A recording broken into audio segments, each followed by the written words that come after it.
Hi, Julie Robbins here. I've just finished my 5th and final day riding here at Pineland's Equestrian Center. Actually, I'm not at Pineland, I'm at Jean Marquand's beautiful property here in Maine. I'm sitting down here by her pond. Believe it or not, it is quite hot here today. The feels like temperature here was 101. And let me tell you, inside that dressage arena was at least 105. So what was nice about that was my South Carolina and native Floridian blood came in handy and I was able to ride through, but I am a bit weary. From the week, my biggest takeaways are classical dressage is a process that takes time and is often misunderstood, rushed, and done without appropriate intention, might be the easiest way to say that. And if you want to study dressage, you really need to know the training pyramid. The beginning is the bottom 3 steps, that rhythm, relaxation or suppleness, and contact or connection. And those are so intimately played together. Pretty much spent my whole lessons on that. I did get taste of the others simply because I was riding a Grand Prix level trained horse.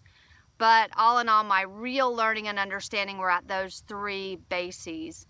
And for me, as I continue to explore the sport of dressage, or more so the discipline, I want to realize that it is a sport. So for me, there are 3 ways I would really want to dive in for myself to learn this sport.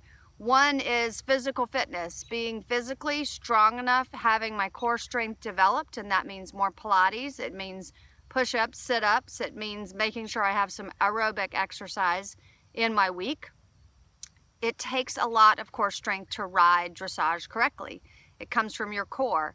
Your seat is actually from the top of your head down to the point of your knee. It's actually your whole body. But specifically that part, and your legs need to be independent, your lower legs specifically, to communicate things to your horse. My second thing that I really would love to spend more time focusing on is the theory behind dressage, and going back, and there's tons written about dressage out there, but really understanding the theory.